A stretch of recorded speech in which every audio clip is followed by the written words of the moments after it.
Good morning, my friends. It's great to be with you as always.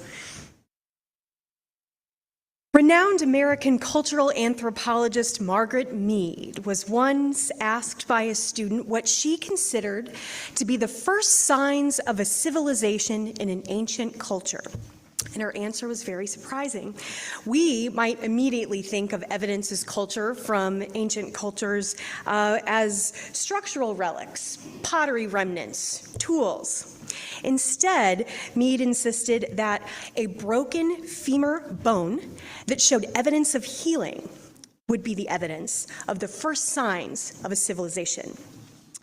A broken femur bone would yield an injury that could not be treated, tended, or survived independently.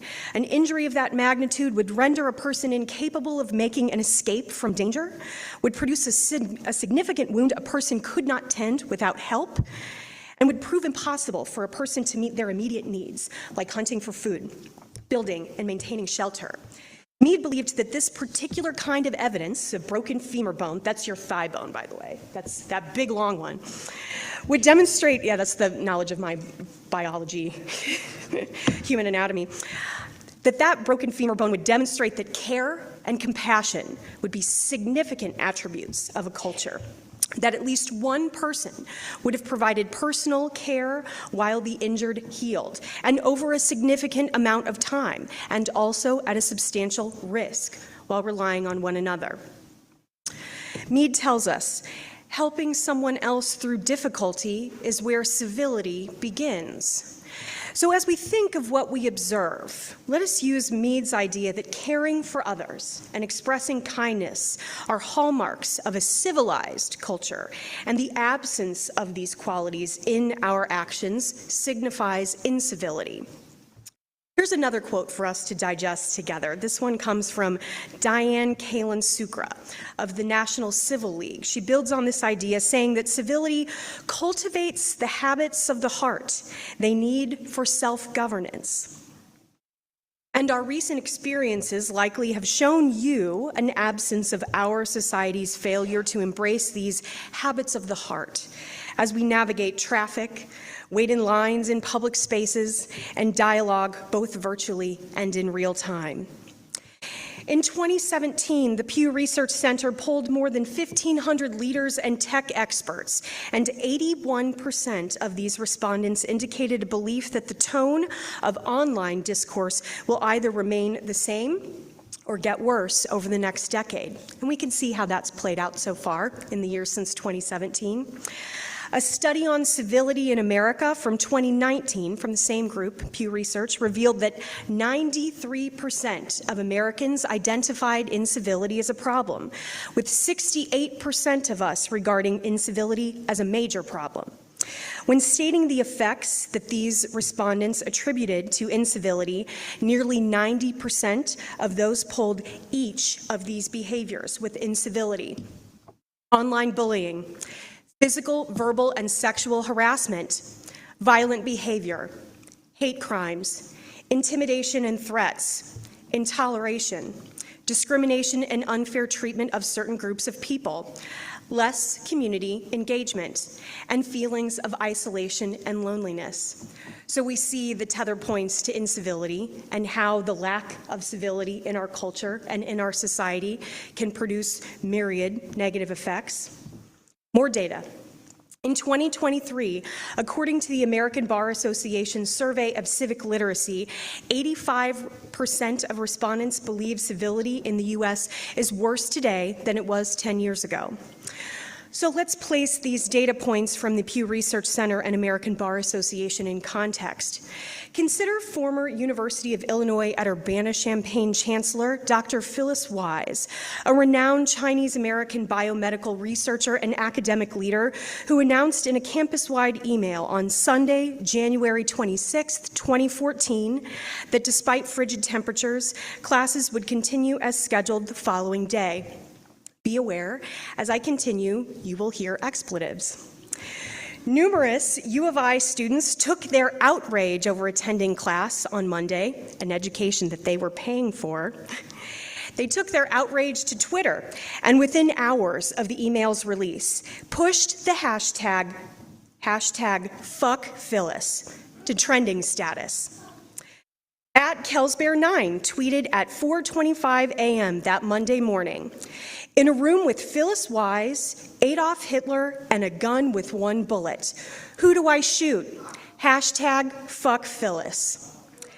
At Chip and Daly tweeted 9 minutes later, Phyllis Wise is the Kim Jong-un of chancellors. Hashtag fuck Phyllis. As the hashtag's popularity surged, the comments linked with the hashtag displayed more and more racist, misogynistic hate speech. At Goomba Toomba tweeted at 7 a.m. that Monday, Asians and women aren't responsible for their actions. Hashtag fuck Phyllis. I could have supplied dozens more similar examples, but I'll stop there. The incident garnered the kind of attention a university of any size would work desperately to avoid. It's not a great look. So that was 10 years ago. Fast forward to the end of last year, when the FBI shared that anti-Jewish hate crime incidents in the U.S. had reached an all-time high in 2023. 11,862 incidents were reported that year, a 63% increase from the year prior. And while Jewish Americans comprise only about 2% of our nation's population, Jews found themselves the target of 68% of all reported religious hate crimes in the year 2023. That same FBI data made clear that hate crimes increased across a number of populations: anti-Black hate crimes, anti-Hispanic or Latino hate crimes, anti-Muslim hate crimes, and anti-LGBTQ plus hate crimes all rose significantly in 2023. Author and mental health advocate Rachel Havicost offers a new perspective on the importance of boundary setting, a core response in mitigating incivility, framing the behavior as one that serves a greater communal good. In a TikTok she published in 2022, she writes, historically, boundaries are taught to us as protective measures. They're taught to us as ways to keep ourselves safe and to protect us from something on the outside.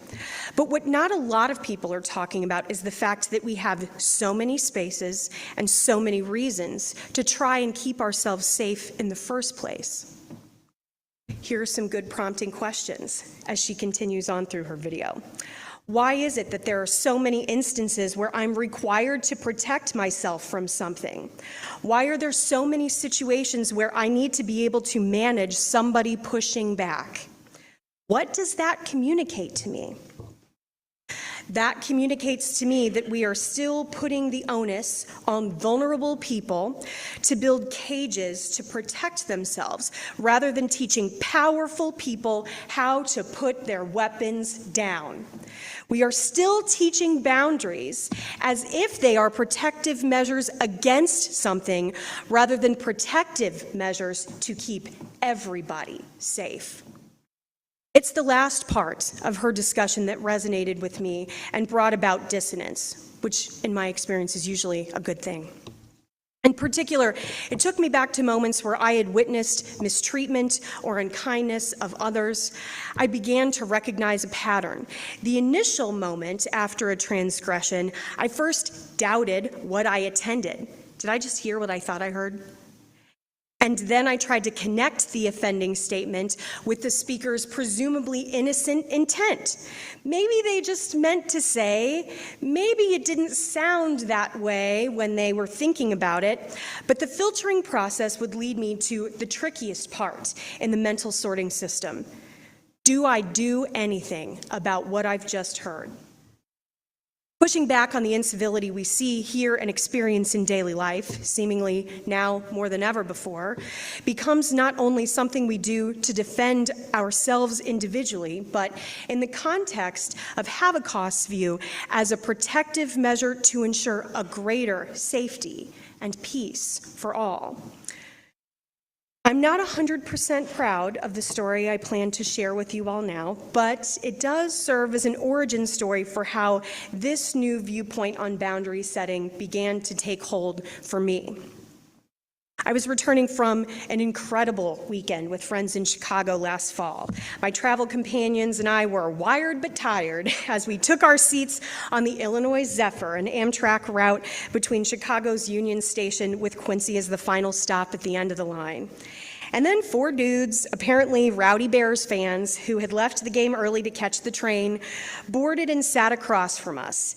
Before we could even depart from Union Station, one of them made a remark about the appearance of a larger female passenger, loudly, so that she and most everyone in our train car could overhear. The offending passenger, let's call him Greg, and apologies to any Gregs in the room or on Zoom today. It's not you. That Greg's not here. Greg seemed emboldened, maybe, by the overpriced liquid courage he'd enjoyed during the game, as well as the presence of 3 other friends who did nothing to dissuade their friend from harassing another passenger. I was incensed, but not sure how or what I might say. My friends and I shot disapproving looks across the aisle and muttered some dismissive comments under our breath to signal we were unimpressed with the behavior, but I continued stewing. Then I rose from my seat and found the passenger who had been the target of the hateful comment about her weight. She was traveling alone, and I introduced myself as the passenger seated behind her, told her I was sorry about the comment that was made, assured her that I had heard the comment clearly myself, and assured her that we would not be spending the coming hours enduring that kind of talk, that I would find a conductor if problems continued. Luckily, the comments directed at her seemed to have little to no impact, and she used my introduction, which I imagine was now an interaction tickling the curiosity of all those within earshot, to offer a direct, colorful response to Greg and his associates. I returned to my seat and held the gaze of the inebriated party of 4 in an epic exchange of mean mugs, and I'm really good at them. And I brushed off their mutterings and stares, but by now I could sense that the conflict was not yet at its end. They were too drunk. She seemed too easy a target to a drunk emboldened by a small audience of friends, and we were only then just pulling away from Union in Chicago. I knew then that a 4-hour stretch of good behavior seemed unlikely. My heart rate rose, my chest tightened, my body began to ramp itself up for an ass-kicking I hadn't the first idea how to deliver. I don't know how to do these things. And friends, that's where things get fuzzy, since the emotional part of my brain took over when I heard that same person, Greg, hurl the insult gigantor came out of Greg's mouth in a second round of insults he intended to unleash on that passenger. All of a sudden, I don't even remember how or why, I found myself on my feet, addressing Greg and these 3 enablers. I teed off on Greg big time. When I saw that a palpable embarrassment had taken hold, I turned my attention to his friends and chastised them for enabling such behavior. By the end of my tirade, I was shaking, screaming, and must have seemed to everyone around me totally unhinged. An advocate, maybe, but unhinged. And then a conductor came through and moved them into the dining car for the duration of the trip, and the world kept turning. The same conductor also checked in a few times on the woman who had been the target of Greg's insults. Good on you, Amtrak.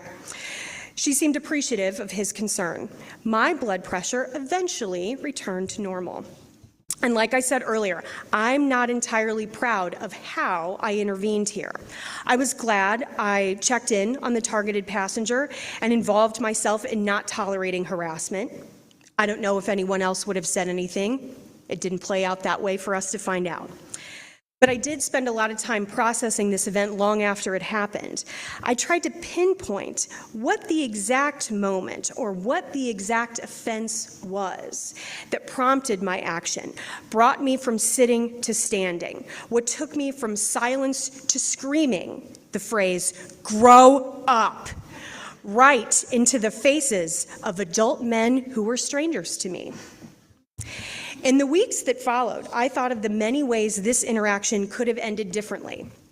I worried a lot that my motivation for involving myself had more to do with the many times I'd been suggested to cruel, ignorant comments from men like Greg, and was actually a lot less selfless than it appeared to the other passengers. Did I tee off on Greg to seek justice and make an example of a man's attack on a stranger? Or did I tee off on Greg because I'd been waiting, maybe hoping, that someday I'd get the chance to make guys like this, Jim Bro types who gain a certain bravado when they move in herds, really look at their behavior and make them publicly attend my disgust?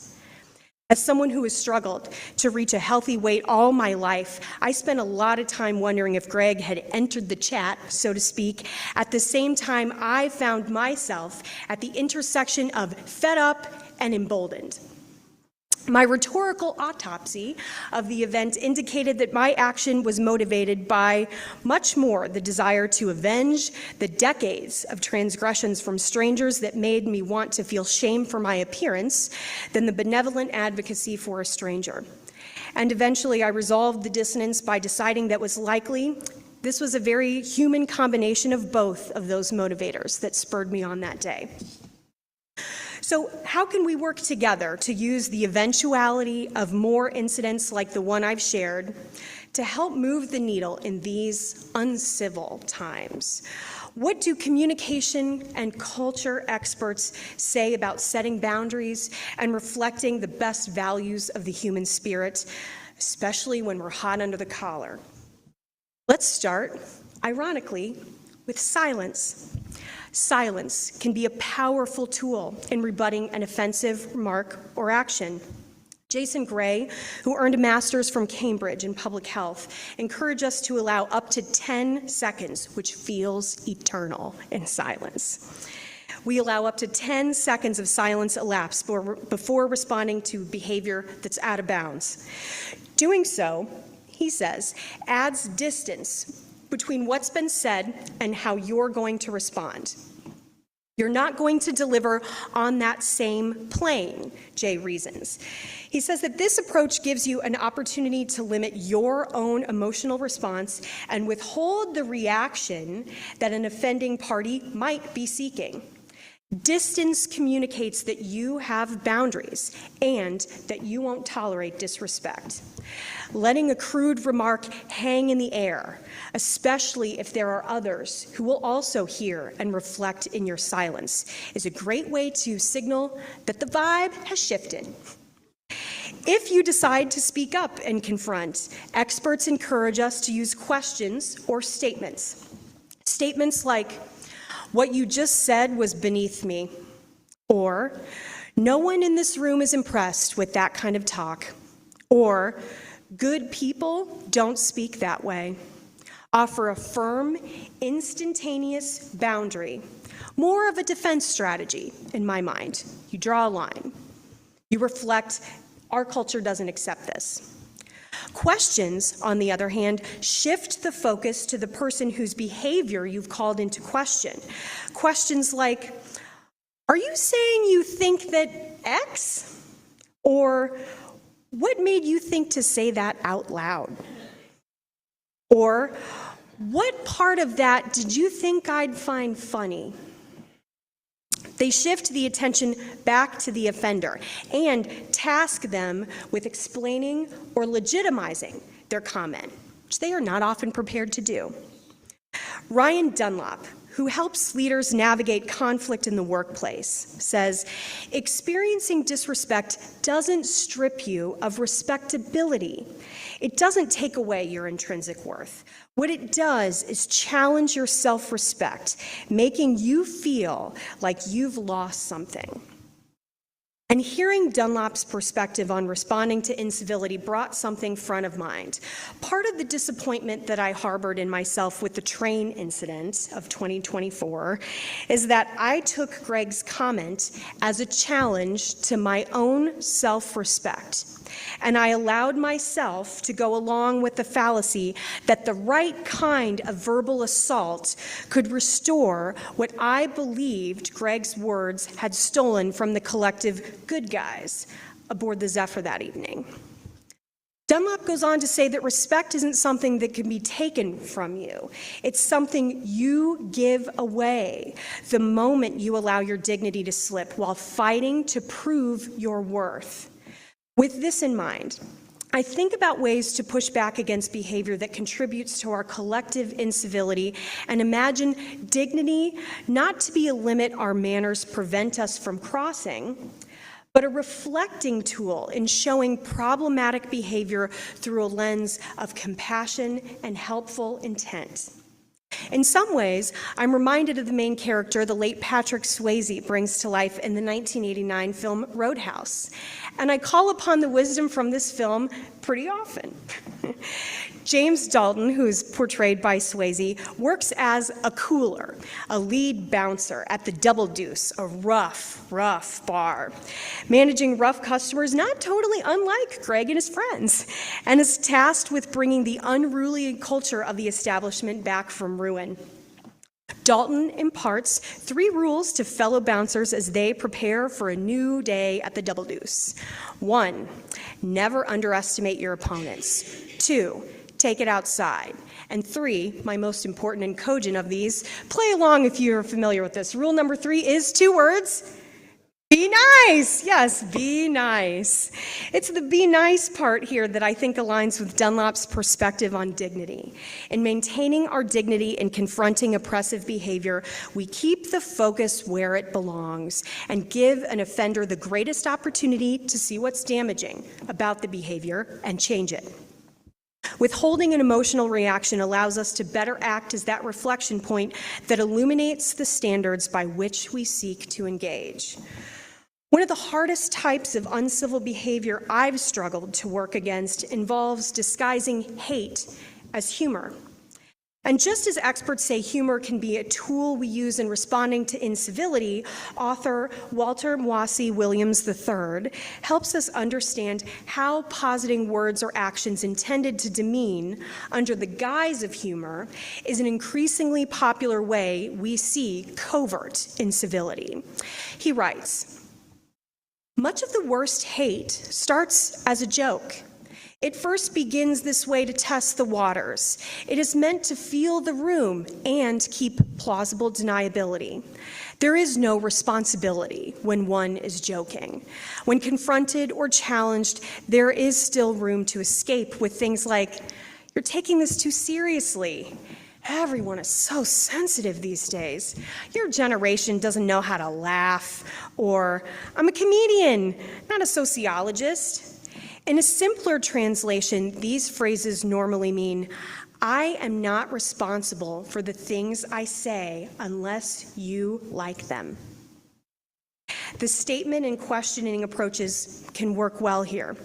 You'll have to explain that joke to me. I'm not seeing how it's funny. Trust your perception. We're always communicating. And in this way, I didn't expect silence to be one of the tools that so many experts across communication expertise, sociology, psychology, but they talk about silence as an important tool because whether we believe it or not, we are always sending signals in communication. Our silence, our presence can also be important signifiers of where we stand on a cultural continuum of values. Communication experts tell us that our nonverbal signals can also be effective in stamping out problematic behavior and guiding to feel an electric fence of humanistic principles. There are different points of struggle for us when we find ourselves observing incivility. Our initial struggles are centered around the question of understanding, taking in what's happening, and determining whether we could or should respond. The struggles then continue if we follow a call to action and are confronted with difficult choices for how we engage. The context for these scenarios can add additional layers of challenge. How comfortable would you be confronting a crude remark made by a family member when dining out together? How willing would you be critiquing someone at work, knowing your pushback might impact both of your reputations? In situations where we have limited time to react and act, we're tasked with making quick decisions about the way we communicate our boundaries, and when someone's behavior comes into conflict with our core values, Our emotions can make choosing words and defining actions clearly really difficult. Audre Lorde reminds us through her well-known quote, "Your silence will not protect you," that both our action and our inaction have consequences. And what we observe with regard to incivility evidences the urgency behind Lorde's urging action as the surest way to make the vitality of care and compassion for others the metric by which our society must be measured. As you consider the ways you can use pushback to reflect our cultural aspiration for human kindness, I wish you safety, a clear head, and a brave heart. May your actions and words come from a benevolent and empathetic place. May those you seek to realign resist feelings of embarrassment and shame to allow a clear path for change and contemplation. And may others be inspired by your lead to reestablish the boundaries critical to a society where we can all freely pursue life, liberty, and the pursuit of happiness. Thank you.